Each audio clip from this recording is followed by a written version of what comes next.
Hello, everyone, and welcome to today's webinar presented by MEOPAR. The topic is From Research to Impact, Writing a Knowledge Mobilization Plan. MEOPAR is a national network of academic researchers, students, government scientists, and partners working together on marine issues. MEOPAR funds research, trains students, mobilizes knowledge, and communicates results in the area of marine risk and resilience. My name is Laura Avery, the Training Program Coordinator, and I'm looking forward to hearing from our presenter today, Melanie Barwick, and MEOPAR Principal Investigator CJ Mundy. My colleague Alison Maunder will take a moment to introduce them. Thanks so much, Laura. Okay, so for those of you who don't know me, I'm Alison Maunder, MEOPAR's Knowledge Mobilization Program Coordinator. Before I introduce Dr. Barwick today, I'd like to briefly discuss our Knowledge Mobilization Program, which was launched earlier this year.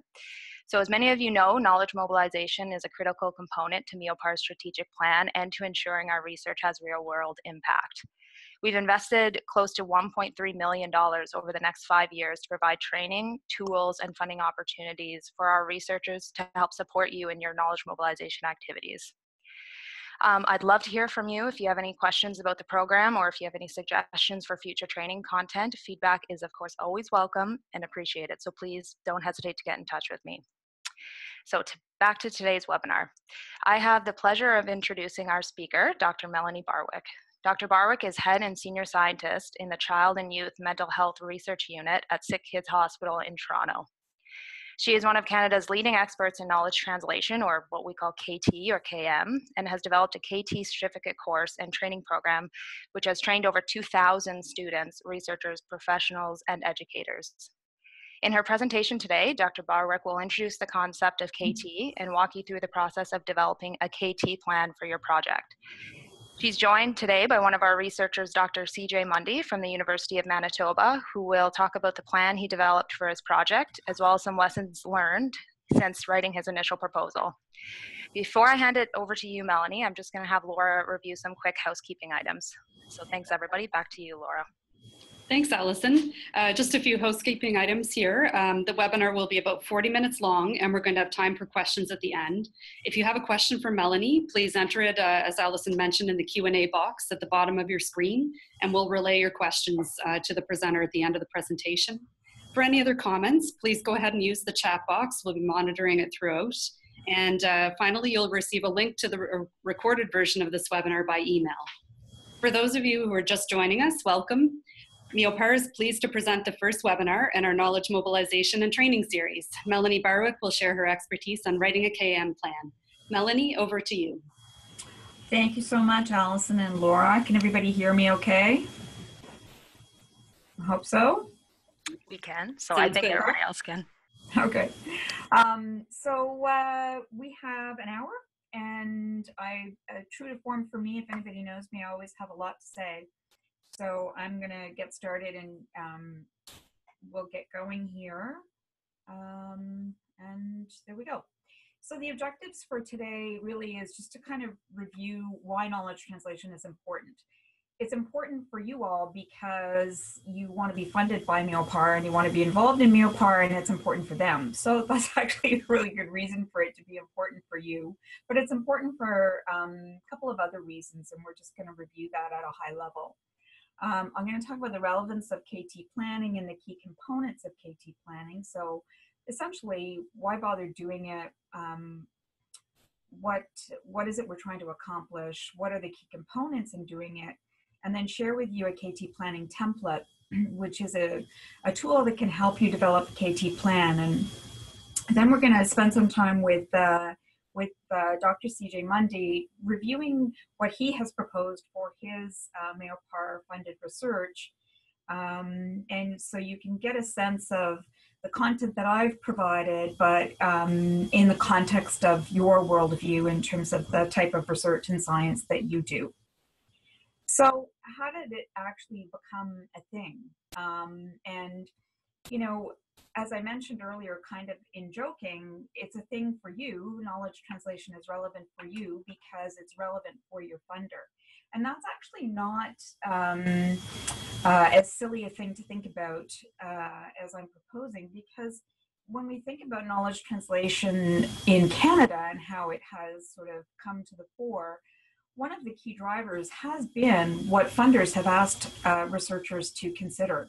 And so back in around the year 2000, and prior to that, other research funders, but in around 2000, when the Canadian Institutes for Health Research began to revise their strategic plan and took an interest, the fact that they asked researchers to think about knowledge translation, to submit a paragraph or two about their knowledge translation plans relative to the research they were proposing, and allowed researchers to incorporate some of their KT activities in their budget, that was an important driver.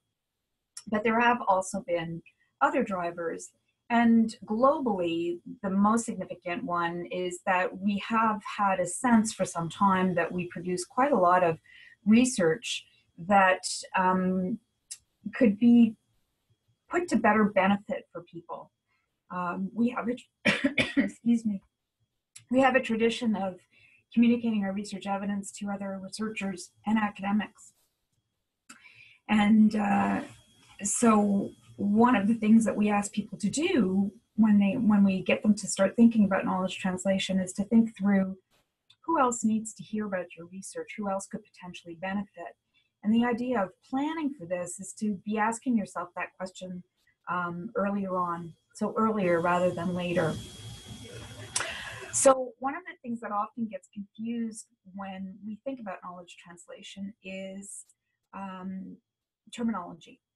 And so just to clarify a little bit, so knowledge translation for us at SickKids really means, at the most basic level, making sure that people can access, understand, and benefit in some way from the research evidence that you have generated. And keep in mind that research evidence that does not always have an instrumental use, which is to say that we actually produce a lot of research evidence that isn't ready for prime time, isn't ready to be used in a way that will change what people do or affect policies. We produce a lot of evidence that's really simply building on the knowledge base that we have in a particular area. And so oftentimes our knowledge translation activities pertain to sharing that evidence, letting people know what we found out, so we can inform, so we can build awareness, so we can perhaps just build the knowledge base and not necessarily ask people to do anything differently based on what we've learned. KT is often used synonymously to think simply about the knowledge translation we do when we want to change what people are doing, when we want to change practice. And so sometimes people talk about knowledge translation and what they really mean is implementation, or the subfield of implementation science. And implementation science really has to do with a particular knowledge translation goal. I'm going to talk about goals in a minute a bit more. But knowledge translation goals have to do with why are you sharing the research evidence that you're sharing. And when we want to do that to facilitate practice or behavior change or to facilitate policy action, then we're sort of stepping into the realm of implementation science and using processes and strategies that actually promote the adoption and the scale up of those evidence-based interventions or practices or evidence in a particular setting. So just to, I could go on and on about definitional issues, but I want you to think about knowledge translation as an umbrella term that includes a subspecialty or a subfield of implementation. So let me give you a different perspective about terms related to knowledge translation. So all of these buckets are different subfields of knowledge translation. Remember, I'm thinking about this as an umbrella term. In the red bucket, we have terms that are frequently used to refer to the general action or a set of activities where we share research knowledge so that people can have some sort of benefit from it. And sometimes we use a variety of different terms depending on what sector we're in, or even sometimes even what country we're in. So knowledge mobilization, knowledge brokering, translation, transfer. Different countries will use things like research translation or research impact. And here, these red bucket terms are synonymous, And it doesn't much matter if you call it knowledge mobilization or knowledge translation. Probably the thing that's going to matter the most is what terminology does your funder use, or does your community of researchers use? So those are sort of the red bucket terms. Knowledge translation also includes knowledge management. And knowledge management is its own subfield. There's quite a lot written in terms of information systems and knowledge management literature and the organizational literature. And it really has to do with how do you share research knowledge within an organization. And so we have organizations that have a mandate for knowledge translation that perhaps do surveillance of particular situations, collect surveillance information, do reports, and share that and use that information to inform how they're doing their work. So knowledge management is also a subfield of knowledge translation, but it really has to do with how are you sharing your research evidence within your organization. The next bucket is implementation science. And as I mentioned just earlier on the earlier slide, this really has to do with a subfield related to the goal of changing what people do. So when you have research evidence that is of high quality, replicated, and ready for prime time, then you can start to think about what are we going to ask people to do differently on the basis of the research evidence that we have. And that takes you into the realm, the subfield of implementation science. In the green bucket, we have things like tech transfer and commercialization. So evidence that leads to innovations that are ready for commercialization, for that tech transfer pathway or for a patent. This is also really a subfield of knowledge translation, but it has its own governance structure. It has its own professional structure in terms of tech transfer specialists, and a somewhat modified pathway of how to take new evidence into market, for instance, and is its own subspecialty within the KT umbrella. And the last one is this term that we sometimes hear, probably less so now, translation research or translational research, which really has to do with this first leap of basic science to how it might impact clinical science. And so I see that term being used less frequently as we move into the realm of implementation science and knowledge translation. So this is the terminology. I think it's fine in this context to use the term knowledge mobilization. I use knowledge translation, but I'm a health researcher, and so that's sort of the term that's most widely used in my context. So knowledge translation happens in lots of different parts of science. I'm sure on the line listening to this call, we have basic scientists, clinical scientists, thinking more about how, you know, the interface of the science they're doing with the real world. And then we have people who are thinking about taking research evidence and actually scaling it up, doing something to change what someone does in the community, and making sure that that gets pervasively done so that people can benefit. This is a medical model that I'm showing you, so it's really from the health sciences sector.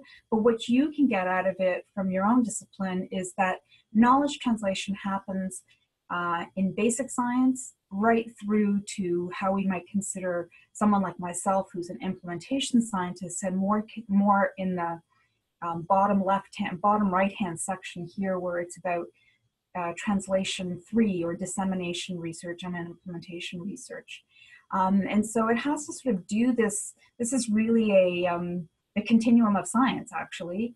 And knowledge translation happens in each of these different parts of research, regardless of the content area that we're in.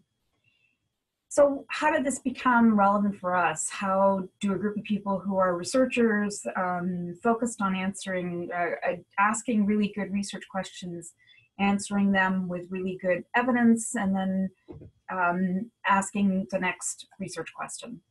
And it's become relevant for us, as I mentioned a little earlier, for a number of reasons, partly because other people in the wider world have said, look, we need to make sure that we're not just discovering new research evidence that answers complex world relevant problems, but that we actually communicate that and move that research evidence to a space where people can actually act on it. So as either an established researcher or as a burgeoning researcher in training, you won't be surprised to know that your science is going to be judged, but it's going to be judged on a range of impacts. So what grant funding have you gotten? Where have your publications gone? What sorts of collaborations have you developed over time? What's your recognition? But also, people are starting to ask of us, researchers, what impact have you had on the basis of the science you've had? And that's an interesting question. So what I'm not saying here is, how productive have you been? Which is what we typically capture when we go for promotion or we apply for a research position. We look at our productivity. So our publications and our grants are indicators of our productivity. What people are actually starting to ask in addition to this is, well, if you've done great research, what impact has that had on the world? And what's your impact story? How can you talk about that impact? And so this is becoming kind of our new world order for researchers to be able to capture their research impact. And knowledge translation, fundamentally, your knowledge translation activities that relate to your research questions are kind of the pathway where you can capture the impact your research has had. And some of the things that have shifted in our research environment are things like common CV and academic promotion and reports for funders, all of which are now beginning to ask things about impact on science, knowledge translation activities, and the so what of those knowledge translation activities. So we learn to do good research, we learn to publish that research. We need to think more about who needs to find this research, who needs to understand it, and how do we use different formats and different channels to reach out to people beyond academia.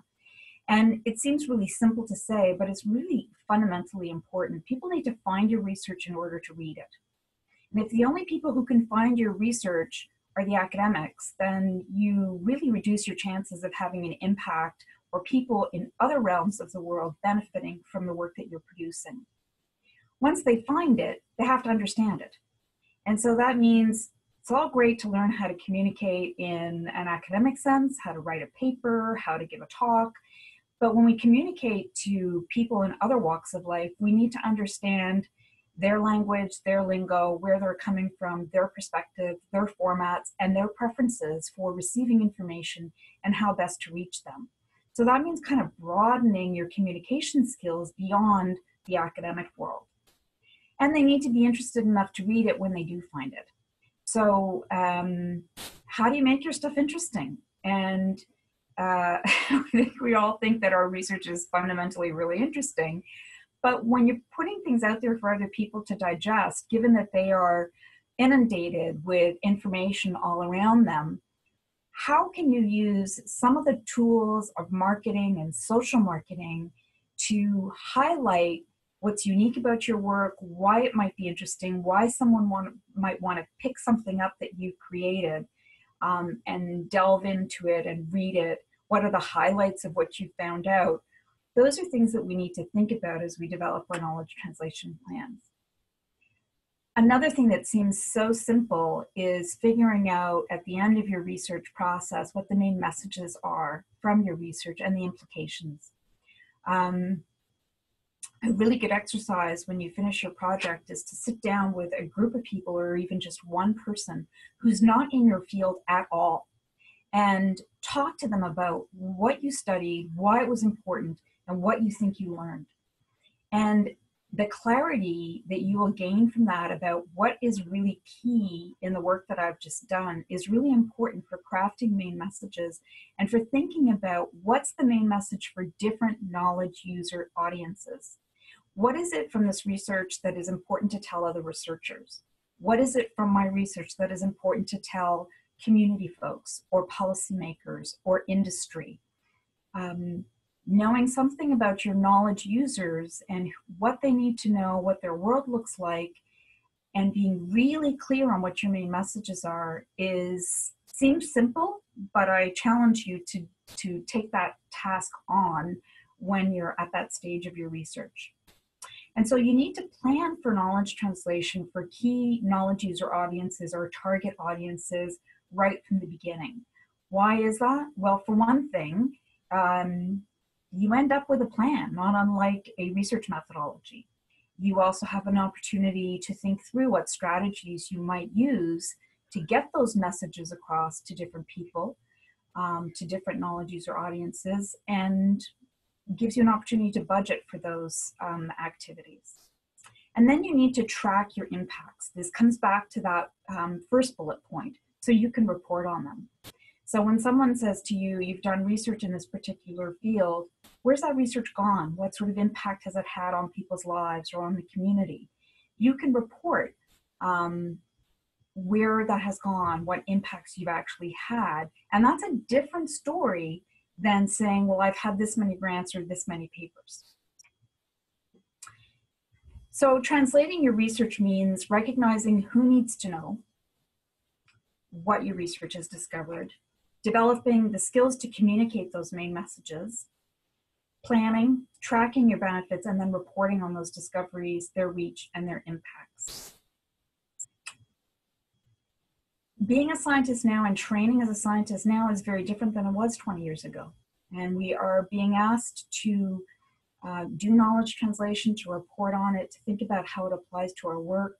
We're also being encouraged to engage stakeholders or knowledge users. I like the term knowledge users better than stakeholder because it has different implications. But we're being asked to think about who's this research going to impact, and can we involve them early on in actually conducting this research in some way. And that involves decision makers or organizations in the community or policymakers or just the public, simple individuals. It means we have to think about how are we going to share the research knowledge geared to specific audiences. It's pretty clear that if all I do is write an academic paper and give it to a community member, I may not get the traction that I'm looking for because A, they won't understand it, it's not geared to their preferences, and quite simply, not something of interest to them. Thinking through what strategies you can borrow from other disciplines or even from the KT literature itself that can help you increase the impact of your knowledge translation and your science. And the drivers for this, as I mentioned, are things like people are asking for it, academic promotion, performance evaluation, CV modules, funding opportunity requirements, and maybe even your organizational accountabilities. So we sit on a lot of evidence from which we don't actually benefit. I know this is true in health. It'd be interesting to know what it looks like when we think about environment and ocean science. But you know, it's not good enough to wait 17 years for research evidence to actually have a practice impact, or to do everything that we do to do this research evidence and get funded, only to find that it only slightly trickles through to the everyday impacts that we're trying to have with people. So we can do better at this. We can speed up the process and we can make it more efficient. And that's really where knowledge translation and implementation science are functioning. It requires us to think about how we do our science, how we fund science, how we recognize scholarship and impact, because if we can recognize KT as scholarship and important for funding as well as promotion and job security, then it sort of drives people to see its importance and relevance to what we're trying to accomplish. So changing what people do is fraught with a lot of difficulties, and you know, probably the most evident is that too many things sit on shelves in journals and in books and nobody reads them. We think publication is the road to change, and in fact it's probably really dismal to think about, but for all the effort we put into writing our papers, very few people read them. And the people who are reading them are probably those who are building on the science base, who want to know what we did methodologically or where we advanced the field. They're not the people who are out there who need to use or can benefit from the research evidence in other ways. So it's great to be able to do that, and of course it's still important for our academic world, but it's not the be-all and end-all. The other problem that we have is that researchers often have difficulty considering the knowledge needs of their clinical audiences, or the audiences, the knowledge users that are outside of their research world or outside of academia. Let me give you an example of this. This is something that I do in my training course, and I know we're not looking at each other eye to eye, and we're distributed all over the country at the moment, but just play along with me by yourself in front of your computer. I ask people to consider the following scenario. So it's pretend, but essentially think about being in a strange city. And you're in a strange city, and the task is you need to get home wherever you're staying in this city. And I'm going to give you what I consider to be an evidence-based document as sort of the solution for you. And so obviously this is, you know, totally different context. It's not your scientific, substantive context, but just think about this for a moment. So you're in a strange place, you need to get back to where you're staying, and I'm sort of providing you with the evidence base that's going to help you, and this is what I give you. So because we're not in a room together, I'll cut to the chase and say, well, it might be pretty. It clearly is has to do with transportation. This is the Tokyo subway map. And as I work this through in a group of people, what becomes evident are a couple of things. One is it's missing information. It's probably the most evident, not the most evident problem. The first evident problem is it's in Japanese, not in English. So I haven't taken that into account. But it's missing information about where am I in the city? Where do I want to go? I've not considered format. I've not considered the needs of the user. And when we produce information and we share it with people in ways that don't meet their preferences or don't take into account where they're coming from, their prior knowledge, what they actually need from the research evidence, it creates an opportunity cost. Now I've wasted your time. You're going to drop this in the rubbish bin. You're going to go and try and find another solution to the problem at hand.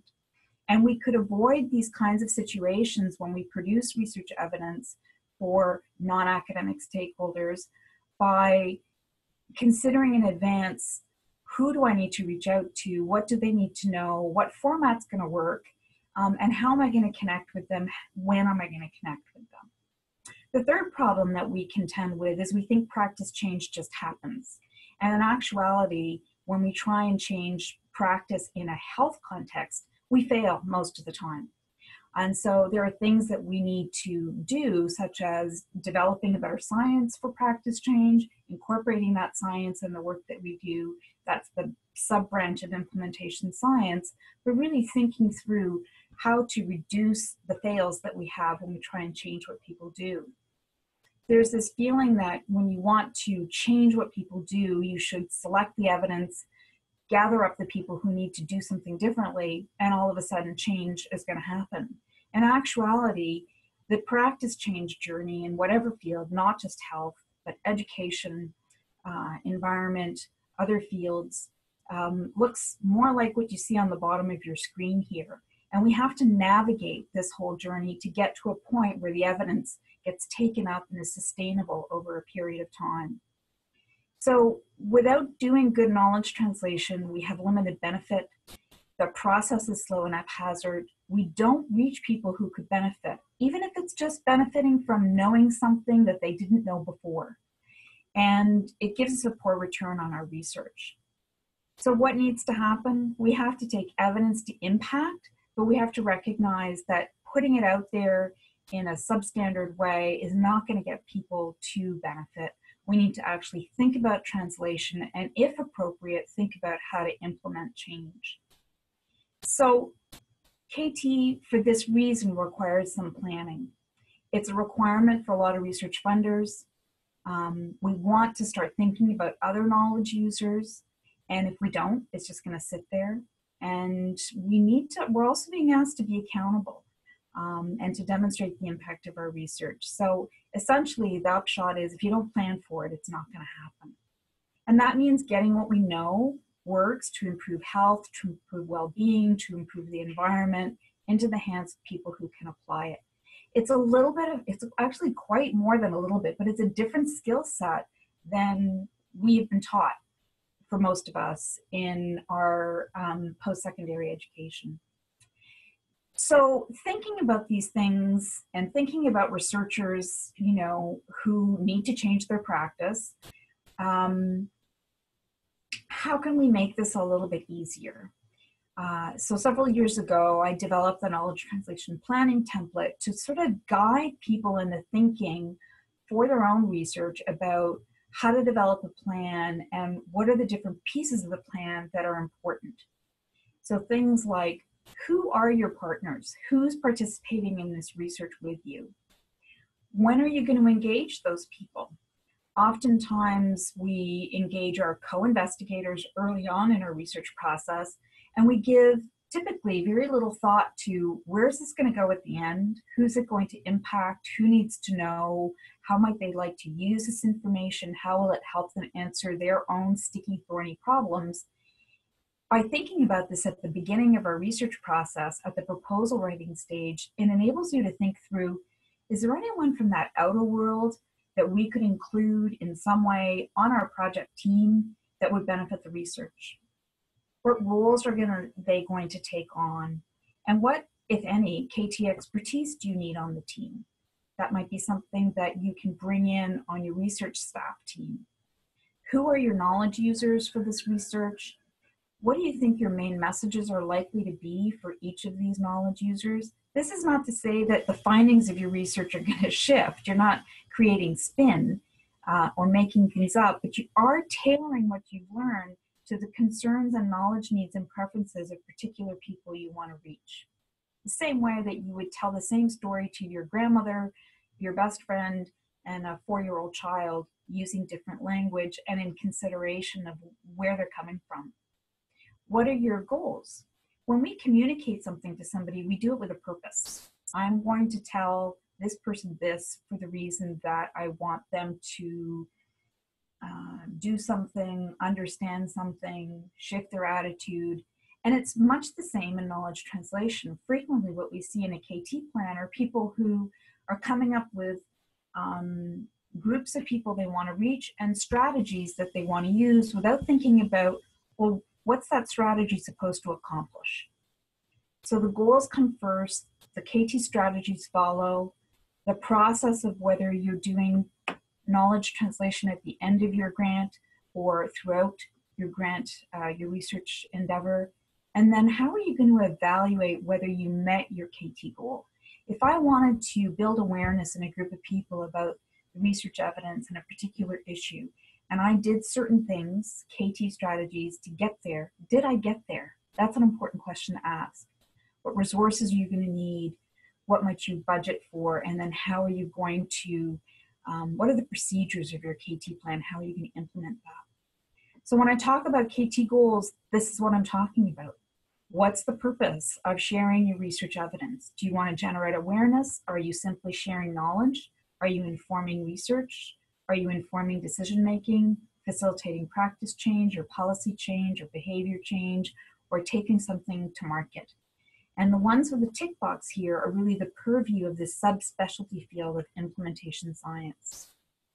So here are some of the questions that you can ask yourself as you think about who your knowledge users are. Who are they? How well do you know them? Are they prepared to act on information or absorb or even hear information that you're going to share? And what might impede that? Specify your knowledge user audiences, but be practical. You can't reach out to everybody, particularly in one sort of research funding opportunity. You can't tailor to the nth degree, but do have a sense of who it is you want to reach. Think about how you're going to evaluate whether you met that KT goal. You know, if you don't do this evaluation piece, you're not doing great knowledge translation because you don't know where it all went. You don't have a return on investment, which is your time and the research funding that you had. And you possibly miss an opportunity to contribute to what we understand works in knowledge translation. So it's about identifying KT goals, developing a plan, actually enacting it, evaluating it, validating it, and informing it. When you don't do those last three things, you really miss the boat. So research impact as a term conjures up different meaning for different people worldwide. We talk about the contribution your research makes to economy, society, culture, etc. When we're talking about knowledge translation impact on the right-hand side of the screen, we're really talking about the contribution that your individual research made to a range of knowledge users with whom you shared that. So it's really the proximal impact to the research that the researcher can contribute to aggregate impacts for the organization. So if everybody is doing good knowledge translation, then that can get rolled up in aggregate and have something to say about how your department has done in terms of creating impact, or even how your organization has done. And when you think about impact, I talk about both qualitative and quantitative indicators of impact, but essentially impact indicators have to tell you or show you that people knew what to do with the knowledge you shared, or they benefited in some way from the knowledge that you shared. And we often don't give a lot of consideration to that. So different evaluation approaches, thinking about indicators, and I'm going to talk about that in a minute, or learning outcomes where we're trying to teach people things. We use models like the Kirkpatrick model that is based on reaction and learning and behavior and results. In the area of practice change from a health perspective, we have different implementation effectiveness models that we've looked at, and some of these may or may not have relevance for your context. So let's just talk about indicators, because they're the simplest ones to capture and think through. And then I'm going to take you through the KT plan, and I'm cognizant of the time, and I want to get to CJ so he can talk about his work. But this is a guide that I've actually used, and we've incorporated this in our courses. But it's useful because it breaks things down into different kinds of indicators that evaluate your KT activities. And the first sort of group of indicators are reach indicators. So when you distribute your research evidence in some format, where does it go in the world? So mostly everybody on this call is going to be familiar with putting things out on the web, and people download it, and you can get your analytics about who in the world has downloaded it and how many times and how many views. We see this on YouTube. We see this on a range of different social media channels. And that's an indicator of reach. That is an indicator of value. If you consider what I said earlier about the surprisingly few number of people who actually find and read our research papers, if I can now use different channels with different formats of sharing my research evidence that reaches more people than an academic journal, a broader range of people and a higher number of people, that's a good indicator. And those are things that we can often capture in terms of electronic information. But sometimes we produce things in paper copy, or we're trying to create reach with other formats. And so capturing things like, where did this information go? Did we get any media coverage or for material? Are people linking their website to our information that came from our research on our own website? And we can use programs like alexa.com to explore who's linking to the information we're putting out there. Those are all indicators of reach. We might be interested on quality indicators. So, you know, it's great to put things out there. It's great to count number of times that people have downloaded it, but it doesn't tell you anything about what they did with it. So did they read it? Did they browse it?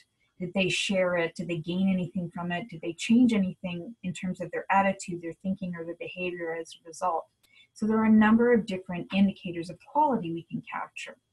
We can also capture use indicators. So how are people intending to use the information that we are putting out there? Or if they have, let's say you've developed a tool or a methodology, people might use that in the manner in which you developed it, or they might decide, hey, this is really useful, but we need to adapt this a little bit for our context and seek permission to adapt it. keep track of those things. You can log the kind of things that happen as a result of the knowledge translation outputs that you're putting there and capture them as impacts. So case in point, the knowledge translation planning template, when it was first put out there, had people coming out of the woodwork saying, this is really great, but we want to adapt the language, or we want to adapt it in this way for our context. And, you know, I kept track of that because those are indicators of usefulness and impact in the field based on something that emerged from the work that I did, just as an example. Did your information product or what you shared inform policy or advocacy or enhance training, education, research programs anywhere in the world? Did people use that information to improve their well-being or their practice or their performance in some way? There are also measures we can look at to establish whether our research outputs, our knowledge translation activities, improve collaboration or build capacity. And I can't go into sort of the deep dive of different measures you might use for this, but just to give you as an example that these are types of indicators you might use. So the knowledge translation planning template is really simple, and it's meant to be generic across different types of fields. It's just because I'm a health researcher doesn't mean this is only applicable to health. And it allows you to go through a step-by-step process of thinking through the knowledge translation activities. Who are your project partners in column 1? When are you going to engage them? Sometimes as researchers, we're remiss in engaging people in the community or outside of our academic bubble too late. So thinking about this when you write your research proposal gives you some input for your timeline in terms of, well, if I want to reach that group of people, I better get on it now. And this would be the right way to do it. And this is how they can contribute to the work that we're doing.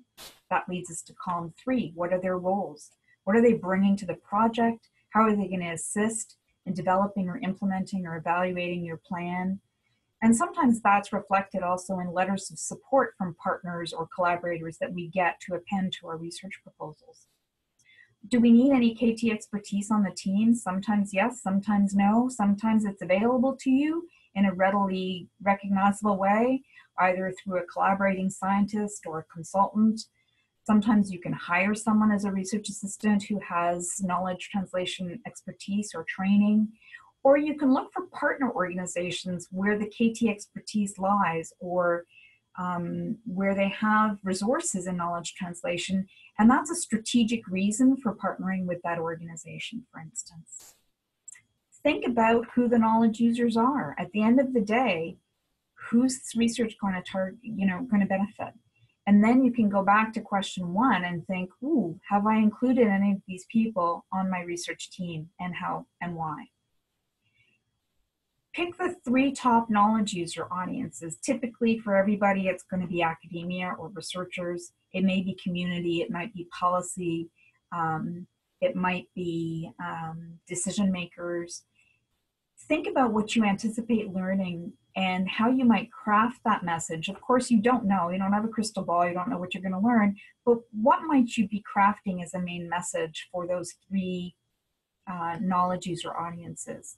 And then for each of those knowledge user audiences, think about the goal. The goal is so important. Why are you telling them? What do you want them to take away from your sharing of your research evidence? From there, you can start to think about strategies. Now, the strategies that are listed here are fundamentally health-based strategies, but there are some here that might be useful in your context.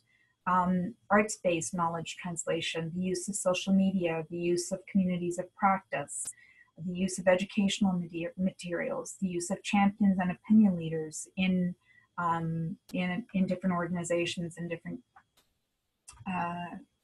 different places in the community.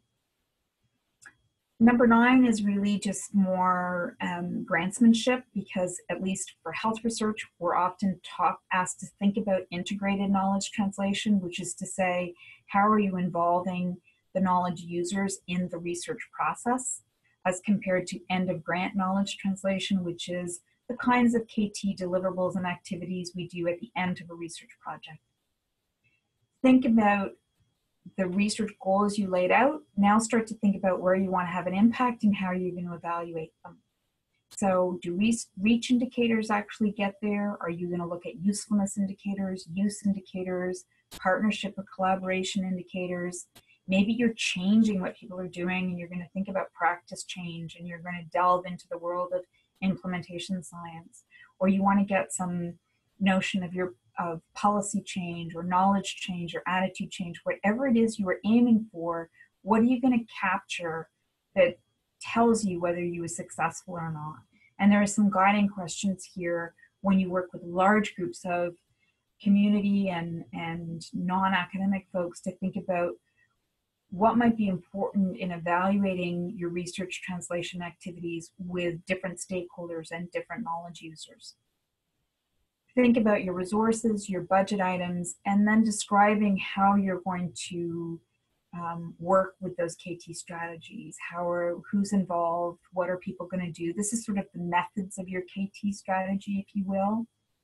So that's kind of a really, a flyover pass. Knowledge translation, what it is, the different parts of it, why it's important for you. To think about the importance of it, not just from a grantsmanship point of view, but also to think about it from the point of view of your careers that you're building. These are important fundamental questions that folks are going to start asking you if they aren't already, in terms of not just your productivity, but the impacts that your research has had. So we have 15 minutes or a little bit less, and I know I'm kind of going long here, but it's a lot of content to cover. And I want to introduce Dr. Mundy. So CJ, hopefully you're unmuted and raring to go, and you can introduce yourself and say a little bit about the research that you're doing. Sure. Yeah, I'm at the University of Manitoba, associate professor. I guess everything's here. I mainly focus on primary producers in the Arctic marine ecosystem. Okay. So I've just taken the liberty of putting CJ's project here, and it's for you to read. You can actually see it on your screen in front of you, but maybe very, very briefly, CJ, you can give folks sort of the context, the question you're addressing, and a little bit about your methods, and then we can talk about your KT plan. Okay, well, the project itself stems from the fact that we're looking at an ecosystem that's been observed for the last 40 years because of its large presence of marine mammals in the region, and DFO has been managing stocks, so in essence monitoring stocks in the region, but there's not been anything done really on the oceanography of the region to help explain why the stocks are there. And there's three aspects, so that's the main pull, is to try to fill in the gap of what oceanography is driving, why the marine mammals are there. There's three aspects to this project. The first is actually the communities. The area has been populated for millennia, and that's evidenced by communities from going back to Thule times. And so the idea of the area is that it's been a core area for cultural evolution, so to say, in the region, in that when climate changes occurred, that populations would be restricted to the zone where there was a steady marine mammal population, so accessible marine resources for the people that lived there. And then when conditions became better across the Arctic, they would expand across the Arctic and be contracted again back to this area, so that these communities are well established and good to look at. So that one part is looking at the archaeology of the area. The other is to look at today's use of the area. So how is it being used, the marine mammals? And that relates a lot to the knowledge mobilization plan that we put together. I should say this is a team of researchers. And the third aspect is actually to go out and do the oceanographic observations of the region to help us better understand the ecosystem. So that's sort of the project in a nutshell. Okay. So can you capture, this might be really unfair to put you on the spot, but can you, I know you're at the early stages of this research and it's just beginning, but give us an example, even if you have to kind of make something up a little bit, of a phrase that would capture the main message of your findings, if that makes sense for you. So in this study, we learned that this and the implications of that are X. Well, we would learn that this is projecting, but this our hypothesis is that mixing in the region driven by tides and shoaling along largely like an island mass effect, that this is driving mixing in the region, which drives primary production and supports the marine mammals in the region. This supports, of course, the human use of the region for millennia. And that the hypothesis follows that it might not be so sensitive to climate impacts because it's more of a oceanographic type influence. Okay. So when you sit down to write a knowledge translation plan and you have that sort of, this is where I think we're going to end up in terms of a main message, who immediately comes to mind in terms of knowledge user target audiences? Yeah, I was thinking about, what's the main goal, I guess you're getting at there. And to me, the main goal of this project, one, to meet the scientific research goal, which will assist in future management of the area, but also to establish a lasting relationship based on trust with the community there, the three communities that exist around the island.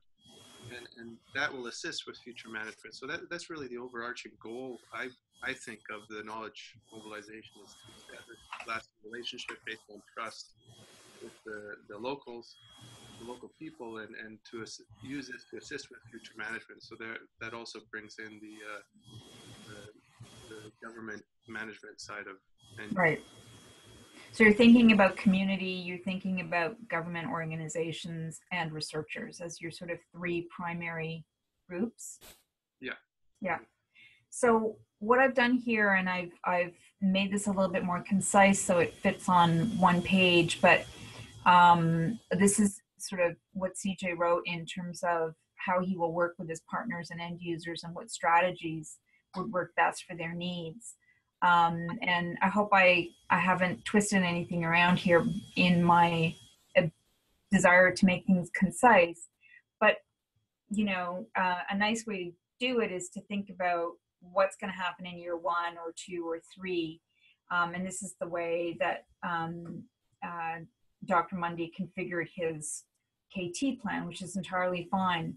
The other way to do it is to identify at the beginning of your knowledge translation plan what your goals are. So what's KT goal number 1, KT goal 2, KT goal 3, and then within each of those goals, what you're trying to do is create alignment. Here's the goal, here's who I'm involving, this is the knowledge user group, here are the strategies I'm going to use, and then here's how I'm going to know whether I was effective in reaching that KT goal.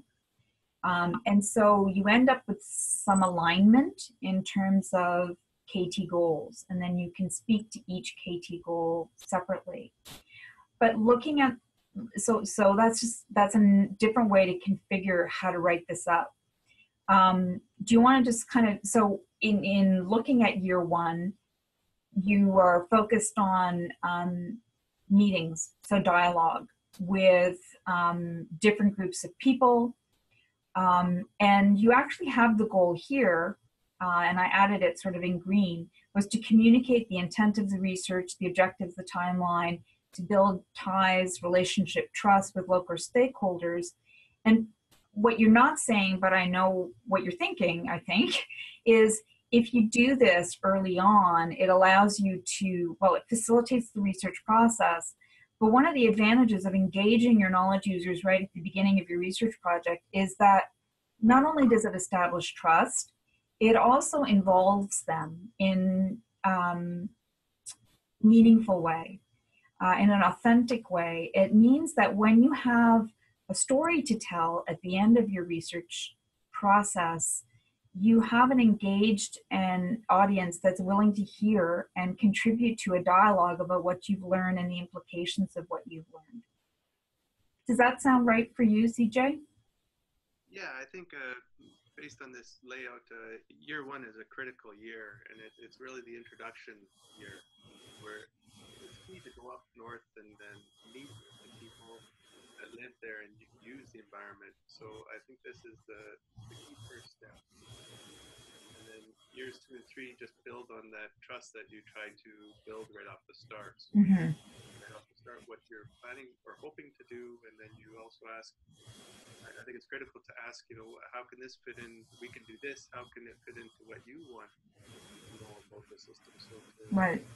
So this, we would characterize this as integrated knowledge translation. You're identifying who your knowledge users are, you're involving them and preparing them and engaging them in the work with the goal of contributing to the work, contributing to the research, but also with a view to preparing or setting the stage for when you share the research evidence in the manner in which you're proposing, that they will own that. It'll be part of their community. They'll have a role to play in acting upon it or benefiting from it in some way. So in years 2 and 3, you talk about meetings, public talks, local media, summary reports.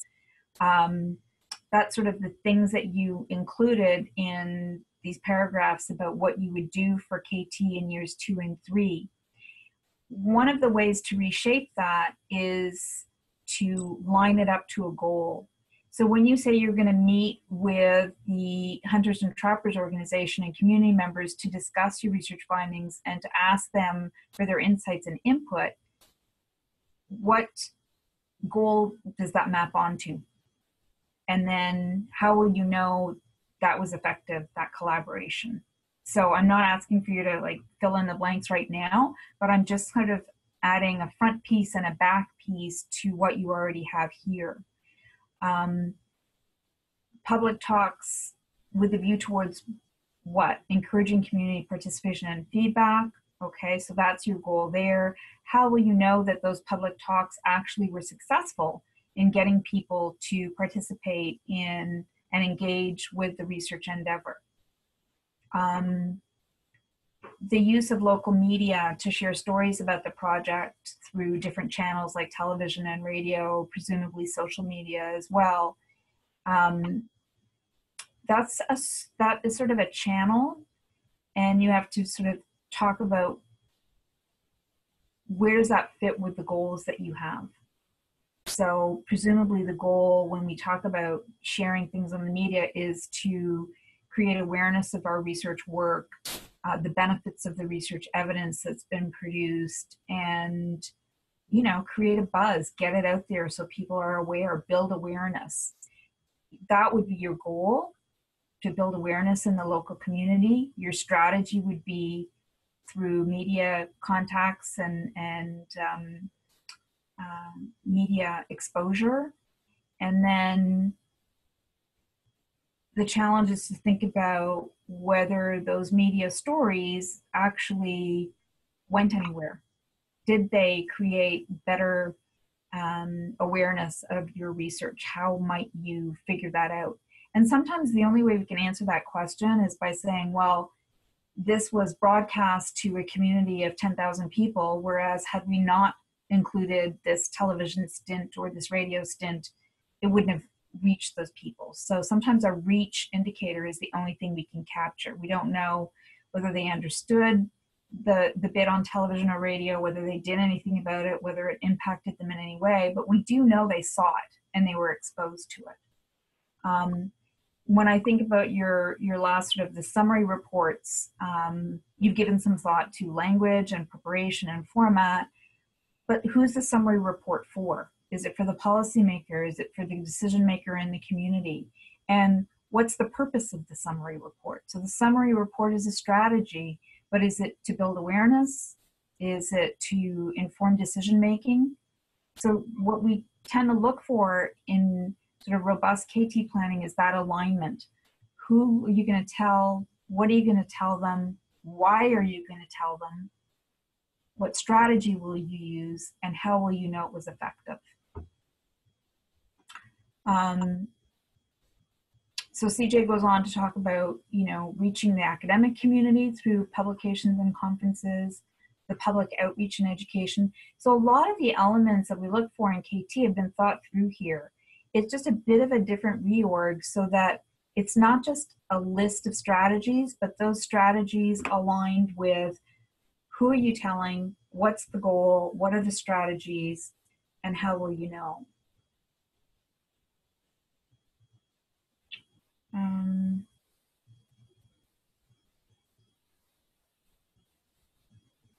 So recognizing that we're on 3 o'clock, maybe I'll just put it back to you, CJ, put you on the spot a little bit in terms of whether you're thinking of your KT activities in this more aligned manner has shifted anything for you. Well, I think it made me think a bit more about what my ultimate goal was with this work. So that's oh, I'm barely audible, I think it says. I think a big thing is that it's made me think about what my ultimate goal is. I think that perhaps I didn't think through good enough leading. So moving forward, I think, yeah, having this goal of establishing a lasting relationship based on trust, I mean, that comes to splitting up into goals of building awareness, leading towards knowledge transfer both ways, and approval of the research really is ultimate as well. Right. And also on the other side of things is to part of the grant was based on ocean literacy, so looking at communicating to kids and I think or to youth, and I think talking with someone here that's I think on the line is also, you know, it's important to also, in the order that you present is important when you go to a community such as this. So for example, if you can communicate to the youth first, and then they might go home and explain what happened, and then by the time you have a meeting with the adults in the community, that they might already have, at least some of them have a better understanding of what you're going to present. So I think that's a good approach as well. Yeah. So, I mean, those are intense, and then you've thought through, you know, building, as you said, ocean literacy with kids, and you proposed the Arctic Science Day and different ways that that might happen. It's about thinking that through a little bit more and saying, well, how would I capture whether kids went home and talked about this with their parents, or, you know, any other aspect of the goal you were trying to accomplish. Because it does then give you a sense of whether your KT methodology worked for you in the way that you thought it would. So I guess I'm asking folks, you know, the robust way of doing knowledge translation, it's a little bit more work. Yeah, it is. But at the end of the day, you then have a KT story, and you realize really the efforts that you've put into all of the KT activities that we do, and have something to say about to what end, where did it go, how did it work out. And that informs, as I said, you know, perhaps an anticipated knowledge translation paper in your field, or fodder for your academic promotion. More universities now are open to the idea of people going forward for academic promotion on science, teaching, and something we call creative professional activity, which is your community engaged scholarship and your knowledge translation. But it's not sufficient in that instance to just say, this is what I did.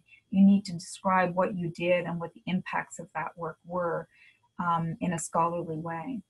So we're over time. Of course, this whole process of, you know, thinking through the different steps of KT and the strategies you're going to do lead to thinking about what is it you need to produce, what's the budget associated with those activities, and then thinking about evaluation, which you clearly have here. You have given some thought to some indicators for some of the things you've proposed, and that's really important as well.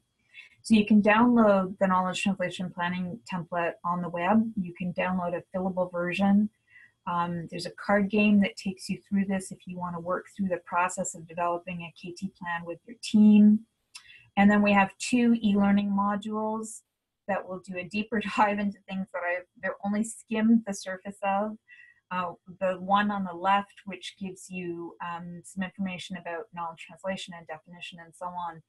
And the one on the right, which is how to prepare your KT plan, which gives you a better overview of how to use the knowledge translation planning template. So I'm going to stop there and pass it back to Alison and Laura to see if we have time for any questions. And please, I apologize for taking us over the 3 o'clock mark. No, that's okay, Melanie. Thank you very much. Before we get to the questions, I'd really like to thank both you and CJ for joining us today. I know I found the conversation as well as the presentation very interesting, so thank you. We have 2 questions, so I'm being a little cognizant of time. If you guys need to drop off, please feel free to do so now, but we just have 2 questions from 2 of our, what we call HQP, or highly qualified personnel, but trainees in our network. So the first one comes from Laura, and she's saying, thank you very much for the interesting flyover pass. So on panel 8, which I'm assuming is in the KT template, say that the techniques are listed as effective or they have mixed effects, etc. Is this true for most research topics? And you mentioned, what is the it one is referring to? You say something about it on that panel. IT maybe.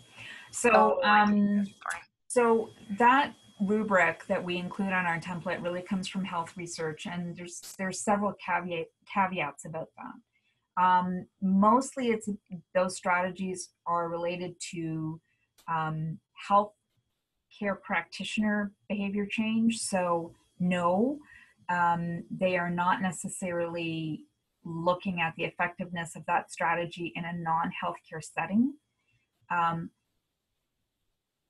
And we include it because it's really the last fulsome systematic review of strategies in knowledge translation. And it becomes a bit blurred because a lot of the field in knowledge translation in Canada is really talking about practice change. So they are talking about the goal of changing what people do and the strategies that help you do that, and specifically the strategies that help you do that in a health context.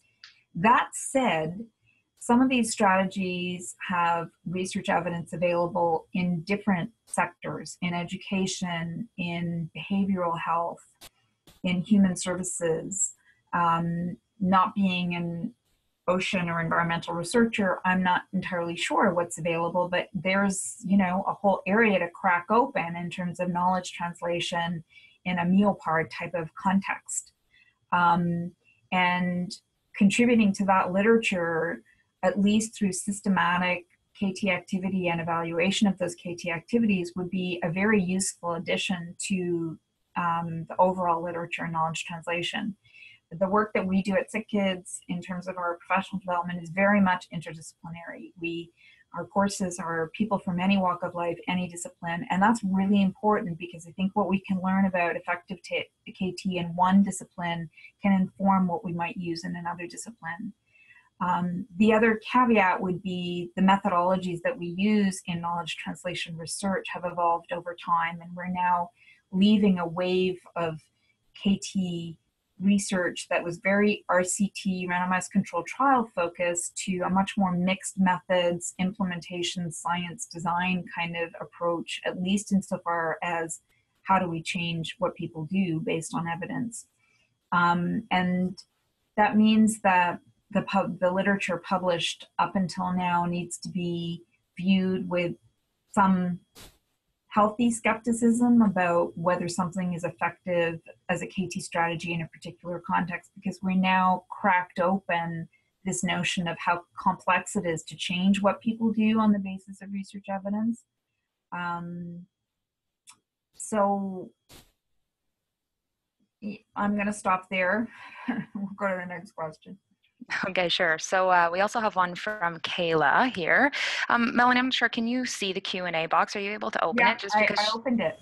Okay, great, because she has a pretty long example. So she's asking, what's the best way to deal with roadblocks to knowledge implementation that comes from high up in a hierarchic organization? So I'm just reading through her next. So she's dealing with a particular foundation for suicide prevention, and that's trying to implement a particular type of behavioral therapy. So it's kind of more the behavioral health sector. Yeah, you know what, Kayla, this might be a good question to take offline. But what it does, because this is really very specific to your context, and has a lot to do with oh, the questions just disappeared. Some issues that probably are not relevant to people working in ocean science. I will say, though, that knowledge translation at the level of the scientist requires environments that see this work as important. And so the fact that your funder sees it as important is essential. The fact that organizations see knowledge translation as important is also essential, whether it's your academic organization or you know, an affiliated organization in which you work. One of the products that we're just about to release the very beginning of 2018 is a knowledge translation casebook that comes from our knowledge translation practitioner certificate course on how people in different types of organizations have built KT-friendly organizations. And it's really about how do you set a context in your organization that sees this type of work as important, and how do you build teams within organizations that support knowledge translation. That doesn't really get at Kayla's question, but I think that's probably the broadest response I can give you that's relevant for the people on the line right now. Thanks so much, Melanie. That was, yeah, really interesting. We've got a number of comments from people who've been tuning in, talking about, you know, how informative this has been. They're looking forward to downloading some of the materials that you referred to. Mm-hmm. Like I said, we will be sending this out as a recording, so people can refer to the things that, the tools that Melanie has shown here and alluded to. And basically, yeah, thank you, Melanie and CJ, very much, you know, for sharing your time with us. We really appreciate it. And I think this has been really helpful. I know to me, I don't have a background in KM and KT, and I'm sure to our researchers as well. Everyone, we hope you enjoyed today's webinar. Please be sure to join us for our next webinar in November. Our presenter at that time will share an insider's view on leadership and management in academia. And you can register now through MEOPAR's website. Thanks again. Thank you both. Bye. Thanks, CJ.